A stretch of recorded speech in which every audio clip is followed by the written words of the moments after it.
Hello, I'm Mihaela from learnpolymerclay.com, and now that I know that we can use nail art transfer foils for polymer clay, I wondered what else we can do with those wonderful foils.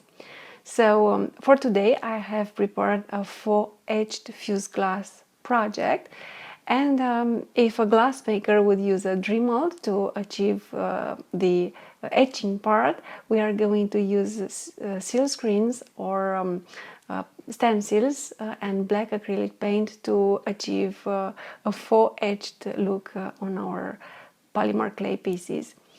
So as I said, we are going to use again nail art transfer foils, and I used these foils to achieve this result.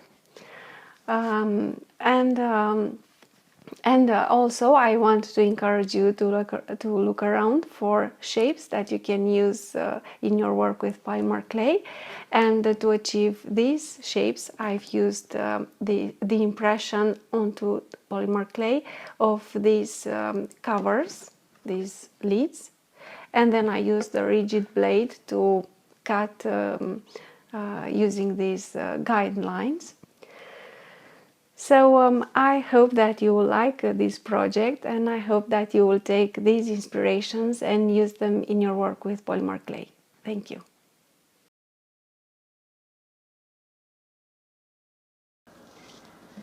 So I'm working again with black polymer clay, and I'm working with sheets of polymer clay that I passed through a second thickest setting of my pasta machine.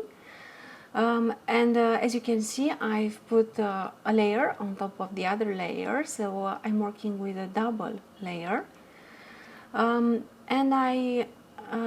used the cover of a bottle, of a cosmetic bottle, to make an impression into the clay. And then using my flexible blade, I followed the guidelines and I cut out this shape that I liked. And sometimes it's very difficult to decide what shape to use in your work. So opening your eyes and looking for inspiration all around you is always a great idea. Then I used the blade and I've made an incision in the upper part because I'm going to make an attaching system using wire and round nose pliers. So as you can see, I'm making loops at the end, at both ends of the wire, and I'm using the etching tool to shape the wire so that I would be able at a later time to attach a jump ring and then attach it to a necklace, or if working with smaller size, attaching to an earring finding.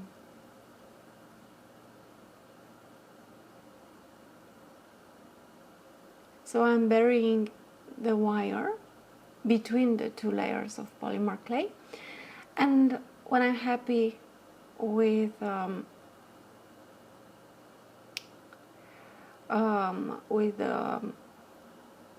look, I press the layers together. Then I'm using also the roller to roll flat the surface of the pendant or of the bead. And of course, I'm taking care of the size. I'm smoothing out the edges. You can use the roller, you can use the back of your craft knife. I'm using the etch and pearl tool.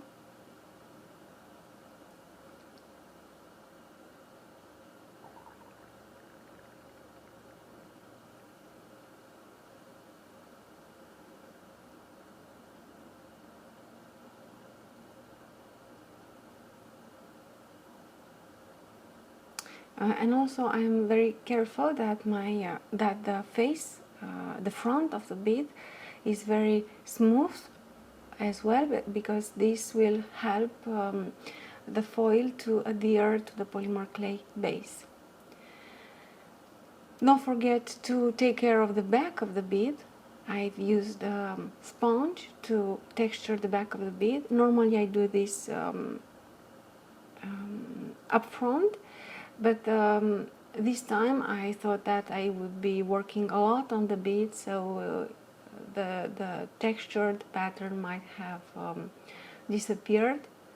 So I decided to texture the back just before putting the pieces into the oven.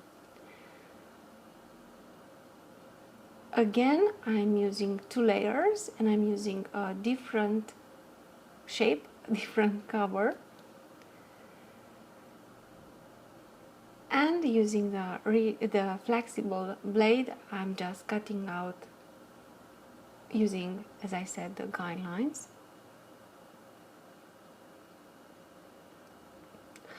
Sometimes I like cutting freeform,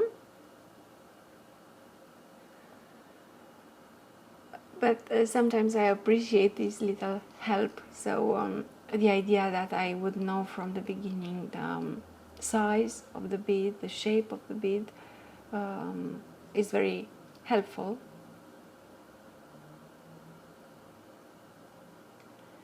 And you might not, and I might not have cutters for these sizes or shapes, so I think this is an idea that you could keep in mind and maybe use it.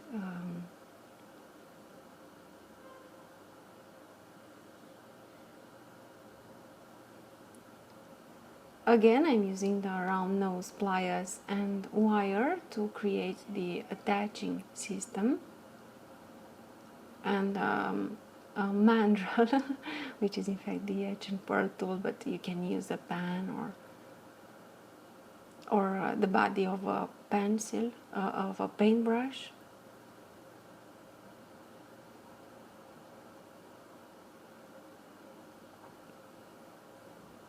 And then I would I would sandwich the wire between the 2 layers, and I would use the roller to roll flat the front of the bead. I'm very careful to have a very smooth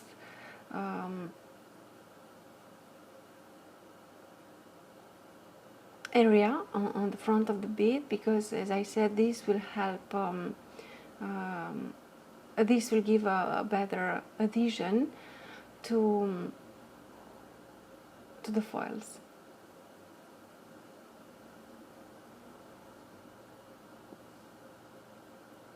Don't forget to take care of the sides before baking your pieces, so you would limit the sanding and buffering work after baking the pieces. Don't forget to texture the back as well. So I baked the pieces for 30 minutes. You can bake them for 30 minutes if you're working with Cernit polymer clay, and you can bake them for longer time intervals if you are working with a different brand of polymer clay. I've added some black acrylic paint. I added a layer of black acrylic paint because by now I know that the foils won't stuck all around the front of the bead. There are going to be small areas where the foils would not stick. So this would create a contrast between these areas, and I also think that this layer of acrylic paint will improve the adhesion of the foils to the bead.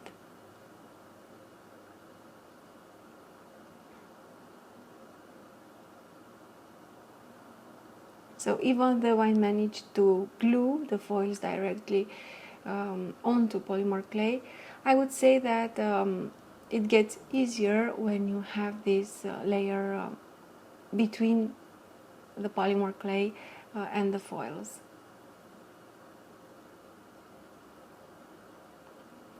As you can see, these foils have wonderful holographic effects. You've got wonderful colors, you've got wonderful foils with several colors and several holographic effects. They are really wonderful, and these effects will show in the final bead, less or more.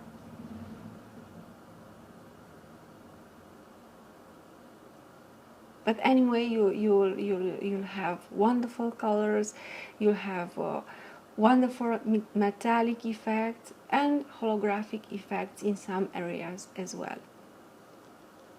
So I'm applying weld bond adhesive, and I'm protecting my hands with gloves. You can use a brush.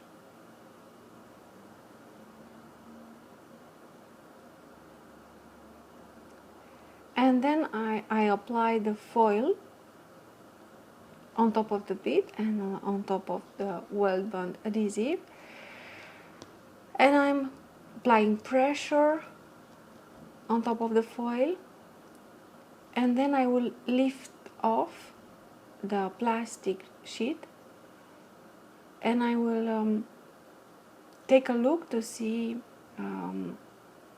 how much of the foils have transferred onto the piece.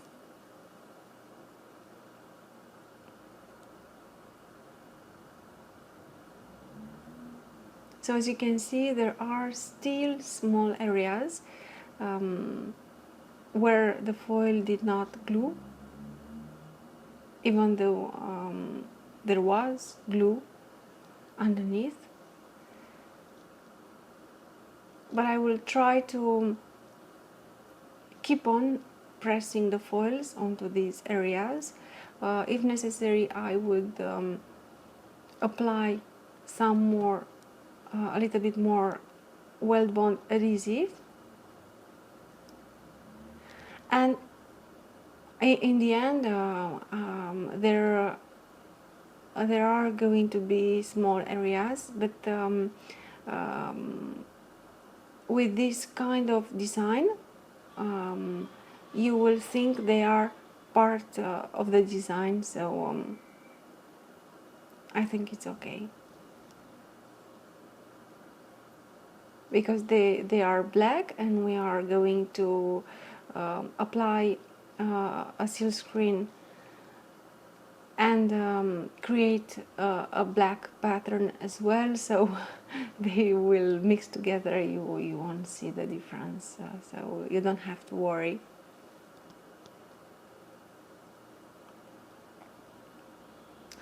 I will do the same for the second bead. I will apply the weld bond. I will spread it all over the bead.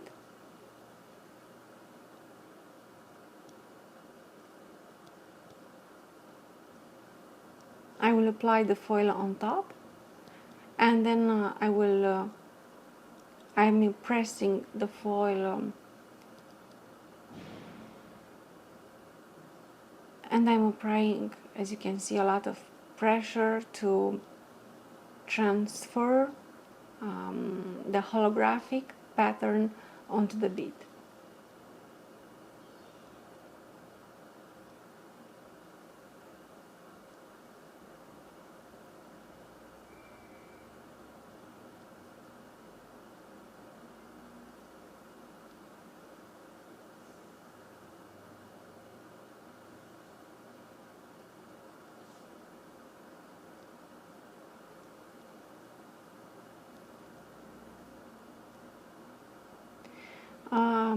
You might not manage to decorate the bead in only one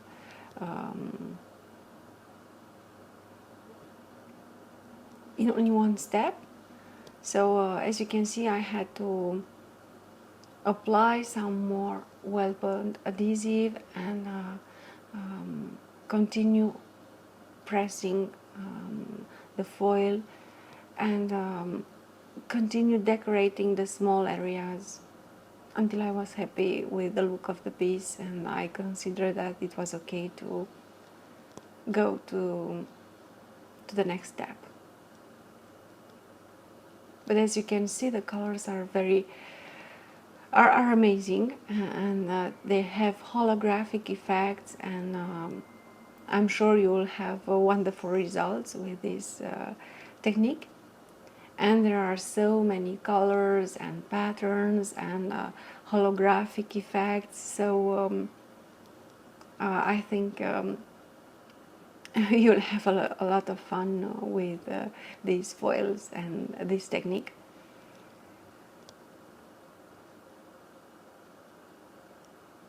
You'll just have to insist a little bit and continue applying pressure and continue working on transferring the pattern until you're satisfied with the look of the bead.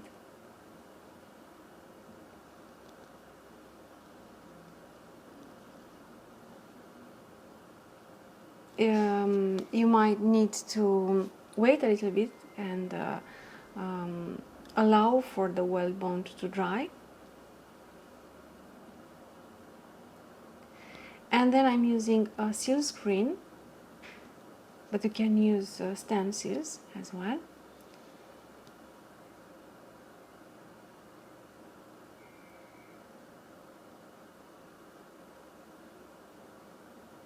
And I'm doing a seal screen to decorate the bead. As a piece of advice, I would say it's better to decorate a smaller area and leave more of the foil to be visible, but then it's up to you.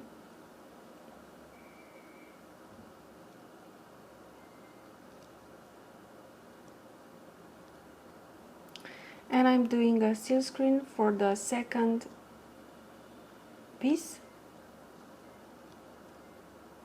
and then I will go directly and wash the seal screen with warm water and liquid soap, but you have to do it immediately. And to speed up the process, I'm using the heat gun.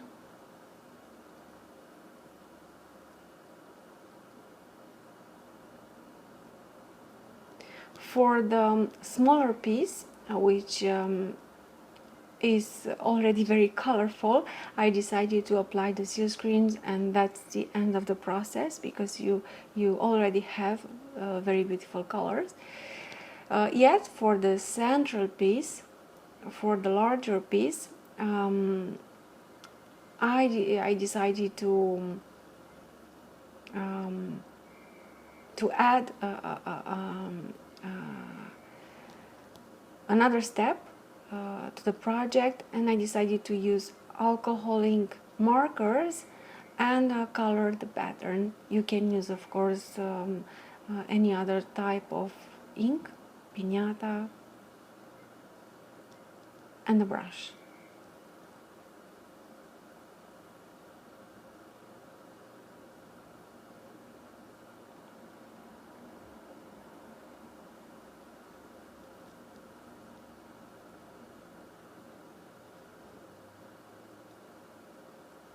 So in order to make etched fused glass inspired pieces, you have two options. You can start with foils that already have several colors and are very beautiful, and they have very beautiful effects, and you can apply the seal screen and that's it. Or you can work with foils that have only one colors and wonderful holographic effects, and then use inks to decorate a little bit the bead and add the extra color.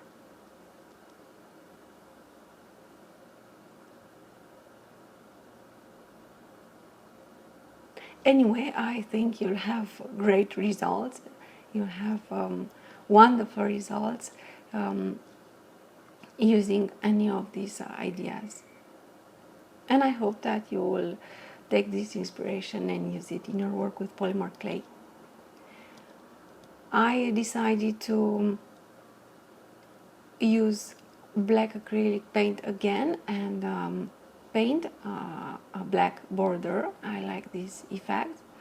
This step is totally optional. It's up to you if you like this effect or not.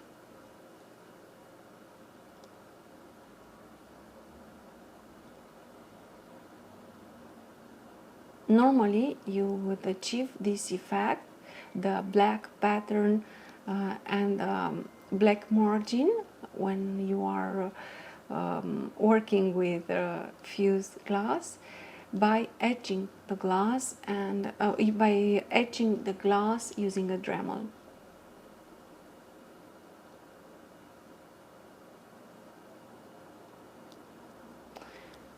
I decided to use a little bit of piñata alcohol ink to add a little bit more color to the piece.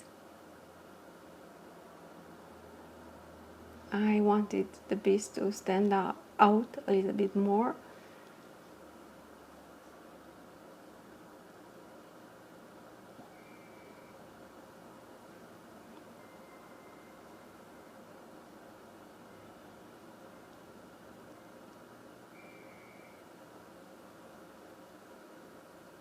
And now you have to let it dry again, to let ink and the acrylic paint to dry, and then you can pass to the final step of the project before assembling the beads. And this step is about applying triple thick gloss glaze.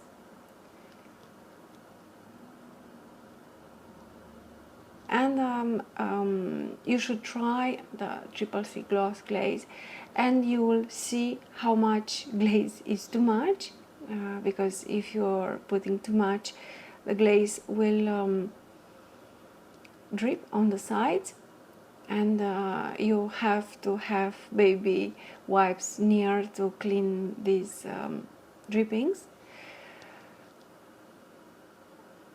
For this project, I added medium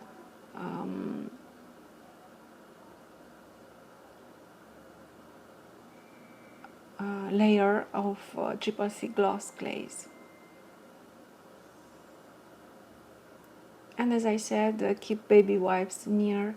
You might need them.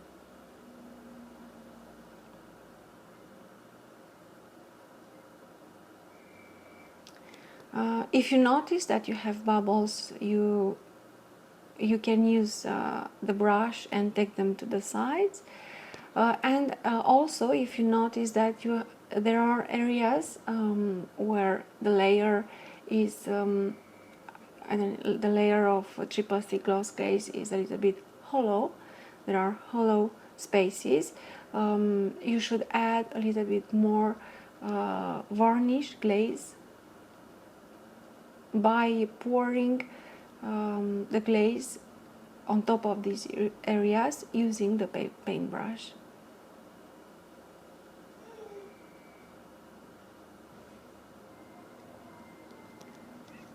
So I hope that you like this tutorial. I hope that you found it inspiring, and I hope that you'll take these inspirations and use them in your work with polymer clay.